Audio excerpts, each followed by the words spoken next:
सभी को नमस्कार।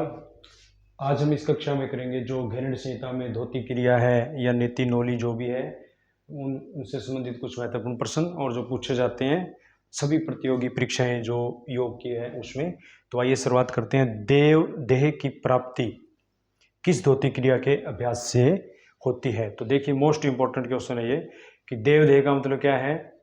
जो देवता के समान जो शरीर है उसकी प्राप्ति कौन सी क्रिया से होती है? ऑप्शन ए हमारे पास है, ऑप्शन ए है वारिसार अंत धोती से, ऑप्शन बी है पादसार जो धोती है, ऑप्शन सी दंत धोती या ऑप्शन डी है हृदय धोती। तो देखिए इसका जो उत्तर जो हमारे पास जो रहेगा वो रहेगा वारिसार अंत धोती। तो इसका जो आंसर रहेगा वारिसार अंत धोती। वारिसार अंत धोती क्रिया से किसकी प्राप्ति होती है? देवदेह की प्राप्ति होती है। तो आप लोगों को अच्छी तरह से याद रखना है।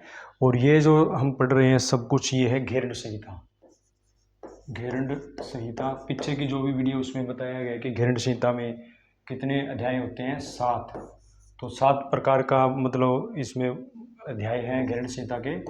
और अध्याय को क्या बोला गया है घेरण संहिता में? प्रकरण बोला गया है। ये भी पूछ लिया जाता है कई बार कि अध्याय को किसकी संज्ञा दी गई है? प्रकरण की संज्ञा इसमें दी गई है। और सबसे पहला अध्याय या प्रकरण कौन सा है? षटक्रम।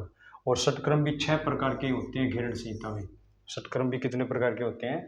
6 प्रकार के होते हैं। तो सबसे पहले जो भी हमारा धोती आता है, दूसरे नंबर पे वस्ती है, फिर तीसरे नंबर पे नेति, चौथे नंबर पे नोली, 5वें नंबर पे त्राटक और छठे नंबर पे कपाल भाती। तो षटक्रम होता है 6 प्रकार का। तो याद रखना है कि जो देवता के समान अगर देह प्राप्त करनी हो तो वारिसार अंत धोती का योगी को क्या है? अभ्यास करना चाहिए। उसके बाद नेक्स्ट क्वेश्चन हमारे पास है,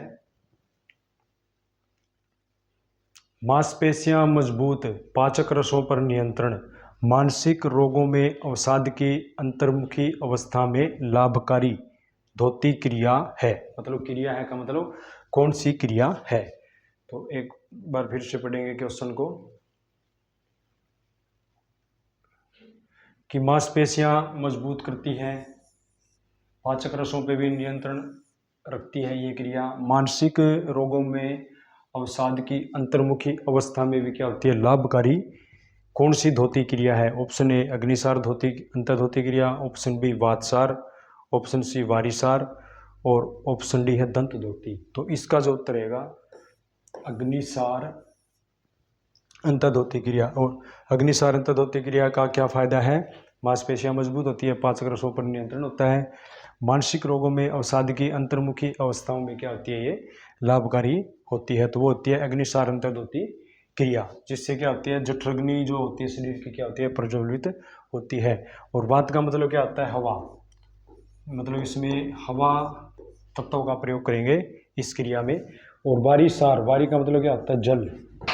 जल तत्वों का प्रयोग करेंगे हम वारिसार जो अंतर्धोती क्रिया है उसमें। और अगला होता है दंत धोती, मतलब दांत से संबंधित जो सफाई होती है। तो आंसर इसका रहेगा ए कि अग्निसार अंतर्धोती क्रिया से मांसपेशियां मजबूत, पादक रसों पर नियंत्रण इत्यादि। अगला प्रश्न इसी में है हमारे पास, उदरगत विकार दूर, शरीर हल्का, प्रजनन संस्थान बलिष्ठ कौन सी क्रिया से होते हैं? तो ऑप्शन दिए गए हैं यहाँ पे कौन सी क्रिया से होते हैं। उदरगत विकार, उदरगत का मतलब क्या होता है? पेट से संबंधित जो भी बीमारी होती है वो दूर होती है, शरीर हल्का रहता है, प्रजनन संस्थान मजबूत होता है। तो वो कौन सी क्रिया है जिससे प्रजनन संस्थान भी क्या मजबूत होता है? ऑप्शन है बहिष्कृत अंतर्धोती, दंत धोती, ऑप्शन सी हृदय धोती, ऑप्शन डी है दंड धोती।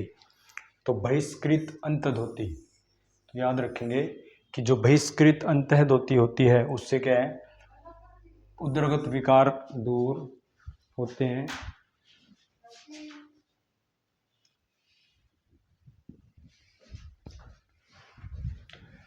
तो बहिष्कृत अंतर्धोती क्रिया आंसर इसका रहेगा ये। और पूछ लिया जाता है कई बार कि उदरगत विकार दूर करने, शरीर को हल्का करने, प्रजनन संस्थान को बलिष्ठ करने में कौन सी क्रिया का प्रयोग किया जाता है? तो बहिष्कृत जो अंतर्धोती है उसका हम क्या है? प्रयोग करेंगे। तो ये सारा कुछ है घेरण संहिता से संबंधित नेक्स्ट क्वेश्चन हमारे पास है, खाद्य रस का प्रयोग किया जाता है। खाद्य रस का प्रयोग किस में मतलब लाभकारी है, ये यहाँ पे पूछा गया है। तो ऑप्शन हमारे पास है, मुंह के छालों में, पाँव में अगर छाले हो जाएं तो खाद्य रस का प्रयोग करेंगे, पेट में दर्द है तो खाद्य रस का प्रयोग करेंगे, या फिर बड़ी आंत के लिए मतलब बड़ी आंत की सफाई के लिए। तो याद रखेंगे कि खाद्य रस का प्रयोग किसके लिए किया जाता है, अगर मुंह में छाले हों तो किसका प्रयोग करेंगे हम, खाद्य जो रस है उसका प्रयोग करेंगे। अगला प्रश्न है इसी में,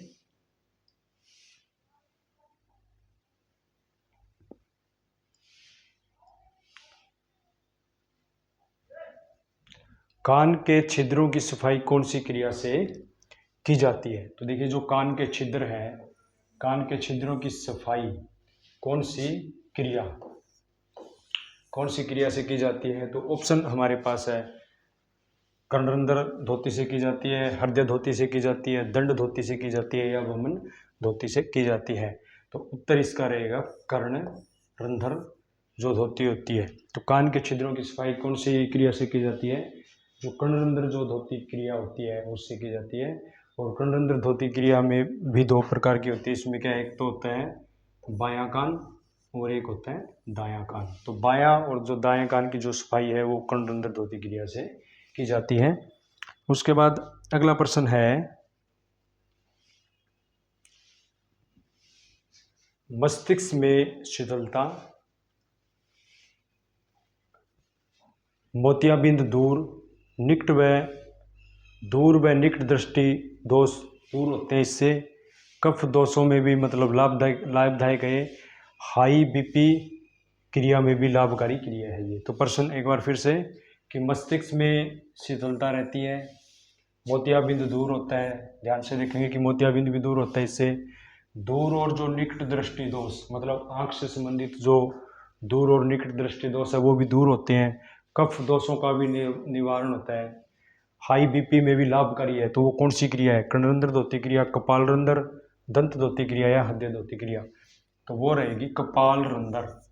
कपालरंध्र जो क्रिया है वो किस किस में लाभकारी है, मोतियाबिंद को भी दूर करता है, आंख से संबंधित जो निकट और दूर दृष्टि दोष है उनको भी दूर करता है, कफ में भी ये कफ दोष में भी क्या लाभकारी है, वो कौन सी क्रिया है, और मस्तिष्क को भी शीतलता देती है, वो है हमारे पास कपालरंध्र धोती क्रिया। तो अच्छी तरह से इसको याद रखेंगे। यूजीसी नेट में पूछ लिया जाता है क्वेश्चन कई बार, और जितने भी प्रश्न हैं सभी बहुत ही महत्वपूर्ण प्रश्न है, ये पूछे जाते हैं, योग से संबंधित परीक्षाएं हैं। तो अच्छे ढंग से इनको सभी याद करेंगे। उसके बाद अगला क्वेश्चन है हमारे पास, बहिष्कृत अंतः धोती का वर्णन घेरंड संहिता के कौन से श्लोक में है।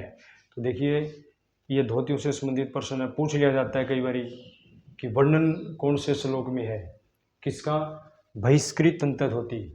तो प्रश्न है कि जो बहिष्कृत अंतः धोती है उसका वर्णन पूछा गया है, किसमें, घेरंड संहिता। घेरंड संहिता के कौन से श्लोक में बहिष्कृत अंतः धोती का वर्णन है। Option a 1/27, option b 1/21, option c 1/22 और ऑप्शन डी है 1/23। तो उत्तर इसका रहेगा ऑप्शन बी 1/21।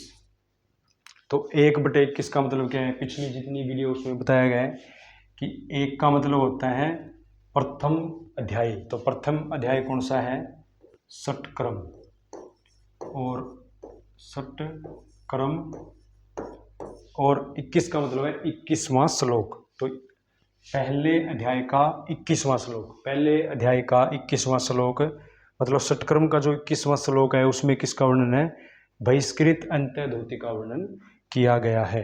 तो इस प्रकार से आप इसको याद रख सकते हैं, या 1/21 भी इसको बोल सकते हैं। उसके बाद है अगला प्रश्न, दंत धोती का वर्णन घेरंड संहिता में कहाँ किया गया है। तो ऑप्शन हमें दिए गए हैं कि कहाँ किया गया है।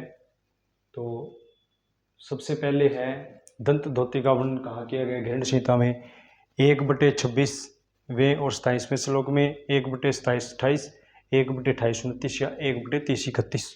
तो उत्तर इस सभी को याद रखना है। उत्तर जो हमारे पास है इसका कि 1/27 26, 27, 1/26 और 27 का मतलब क्या है यहाँ पे कि एक का मतलब है पहला अध्याय, और पहला अध्याय क्या है? षटक्रम। षटक्रम का 26वां और 27वां श्लोक, षटक्रम का जो 26वां और 27वां श्लोक है उसमें किसका वर्णन किया गया है? दंत धोती का वर्णन किया गया है। तो ये भी आप लोगों को अच्छी प्रकार से याद रखना है कि जो 26वां और 27वां श्लोक है, एक का मतलब षटक्रम, मतलब पहला अध्याय प्रकरण, तो उसमें किसका वर्णन किया गया है? दंत धोती का वर्णन किया गया है। अगला प्रश्न हमारे पास है जीवा शोधनम धोती। जीवा शोधनम का मतलब क्या है? जीभ की जो सफाई की जाती है, वो जो धोती क्रिया है, उसका वर्णन घेरण संहिता में कहाँ किया गया है? तो ऑप्शन हमारे पास है, सबसे पहले है कि पहले अध्याय के 29वें, 30वें, 31वें श्लोक में, 29वें, 30वें या 32वें श्लोक में, 30, 31 या 32वें श्लोक में, 31, 32 या 33वें श्लोक में। तो उत्तर इसका रहेगा स्क्रीन पे कि पहले अध्याय का 29, 30 और 31। एक का मतलब पहला अध्याय, और पहला अध्याय कौन सा है? षटक्रम। तो षटक्रम का जो 29, 30 और 31वां जो श्लोक है उसमें किसका वर्णन किया गया है? जिह्वा शोधनम, मतलब जो जीभ जो है उसकी जो सफाई है उसका वर्णन किया गया है। तो जिह्वा शोधनम जो धोती क्रिया है उसका वर्णन किया गया है पहले अध्याय के 29, 30 और 31वें श्लोक में, घेरण संहिता के। अच्छी तरह से इसको याद रखेंगे।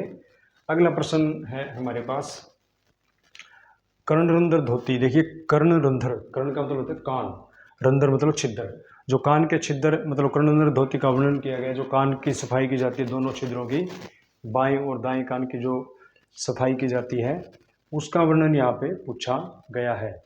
तो ऑप्शन हमारे पास है 1/32, 1/33, 1/34 या 1/35। तो उत्तर इसका रहेगा, याद रखेंगे सभी, कि जो 1/32, 1/32, 1/32 का मतलब क्या है? पहला अध्याय और 32वां श्लोक। पहले अध्याय के 32वें श्लोक में किसका वर्णन है? कर्णरंध्र धोती का वर्णन किया गया है। और पहला अध्याय कौन सा है? षटक्रम। ये आप लोगों को अच्छी तरह से याद रखना है, बार बार बताया जा रहा है। प्रश्न पूछा जाता है कई बार कि घेरण संहिता का दूसरा अध्याय बताइए, तो पता है अभी आसन दूसरा अध्याय होता है, तीसरा अध्याय मुद्रा और बंध से संबंधित होता है, अंतिम अध्याय पूछ लिया जाए तो समाधि होता है। तो प्रश्न कहीं से भी पूछा जा सकता है। उसके बाद है अगला प्रश्न हमारे पास कपाल रंध्र। कपाल मतलब खोपड़ी का ही जो ये तालवे से ऊपर का जो हिस्सा होता है, कपाल रंध्र धोती का वर्णन जो होता है, मतलब कपाल क्षेत्र की जिसमें सफाई की जाती है, तो उसका वर्णन घेरण संहिता में कहाँ किया गया है? ऑप्शन ए 1/33, 34, 34, 35, 1/35, 36 या 1/37, 38 में। तो देखिए इसका जो उत्तर रहेगा ऑप्शन ए 1/33, 34। देखिए 1/33 और 34 में किसका वर्णन किया गया है? 1/33, 34, 1/33, 34 मतलब पहले अध्याय का 33वां और जो 34वां श्लोक है उसमें किसका वर्णन है? कपाल रंध्र धोती का। कपाल रंध्र धोती का वर्णन किया गया पहले अध्याय के 33वें और 34वें श्लोक में। अच्छे ढंग से इसको याद रखेंगे सभी। उसके बाद है अगला प्रश्न हमारे पास है वमन धोती में वमन का अर्थ क्या है? तो देखिए जो वमन धोती की जाती है उसमें वमन का अर्थ यहाँ पे पूछा गया है। तो वमन धोती में वमन का मतलब, धोती का मतलब सभी को पता होना चाहिए कि जो बड़ी हाथ की सफाई होती है वो होती है धोती। और वमन धोती में वमन का क्या अर्थ है? नहाना होता है, खाना होता है, वस्त्र होता है, उल्टी करना होता है। तो वमन धोती में वमन का अर्थ क्या होता है? उल्टी करने से संबंधित होता है। तो सभी इसको याद रखेंगे, यूजीसी नेट में पूछा गया एक बार ये प्रश्न। उसके बाद है अगला प्रश्न हमारे पास शरीर के मूल भाग गुद्दा क्षेत्र की सफाई किस क्रिया से होती है? वेरी वेरी इंपॉर्टेंट क्वेश्चन है ये। तो देखिए गुद्दा क्षेत्र की सफाई यहाँ पे पूछी गई है। शरीर के मूल भाग है गुद्दा क्षेत्र की सफाई किस क्रिया से, मतलब कौन सी क्रिया से होती है? ऑप्शन ए मूल शोधनम धोती क्रिया से, ऑप्शन बी जीवा धोती से, ऑप्शन सी वारिसार धोती से, या ऑप्शन डी अग्निसार धोती विषय। तो देखिए इसका जो आंसर जो हमारे पास रहेगा, मूल शोधनम धोती। कौन सी धोती है ये? मूल शोधनम धोती से गुद्दा क्षेत्र की सफाई होती है। तो देखिए मूल शोधनम जो क्रिया है वो किसके परामर्श में करनी चाहिए? जो योगी वगैरह होते हैं जिनको अच्छी नॉलेज हो, मतलब उनके सानिध्य में करनी चाहिए। और कई बार इसमें क्या है, हल्दी की गांठ का भी प्रयोग किया जाता है। तो याद रखेंगे आप इसको कि शरीर के मूल भाग गुद्दा क्षेत्र की सफाई किस क्रिया से होती है? तो मूल शोधनम धोती क्रिया से होती है। उसके बाद अगला प्रश्न है दमा रोगी के लिए रामबाण क्रिया। तो देखिए अगर जिसको दमा है तो उसके लिए जो रामबाण क्रिया कौन सी है, तो वो यहाँ पे पूछा गया है कि जो दमा के जो रोगी है उसके लिए रामबाण क्रिया कौन सी धोती होती है? तो ऑप्शन ए वसंत धोती, ऑप्शन बी मूल शोधनम, ऑप्शन सी अंत धोती, या ऑप्शन डी हृदय धोती। तो वसंत धोती, वसंत धोती रामबाण होती है किसके लिए? जिस व्यक्ति को दमा की शिकायत हो, तो दमा रोगी के लिए वसंत धोती का अभ्यास करें। वसंत का मतलब क्या होता है पता है सभी को? वसंत मतलब वस्त्र। वस्त्र किस प्रकार का प्रयोग करेंगे हम? सूती वस्त्र का प्रयोग करेंगे जिसकी लंबाई 32 इंच या जो भी 15 इंच के आसपास इसकी लंबाई होती है। तो ये थे घृण संहिता में जो धोती क्रिया है या नोली क्रिया है उससे संबंधित कुछ महत्वपूर्ण प्रश्न, और जो बार बार योग से संबंधित जो भी परीक्षाएं उनमें पूछे जाते हैं। तो इसी के साथ धन्यवाद, नमस्कार सभी को।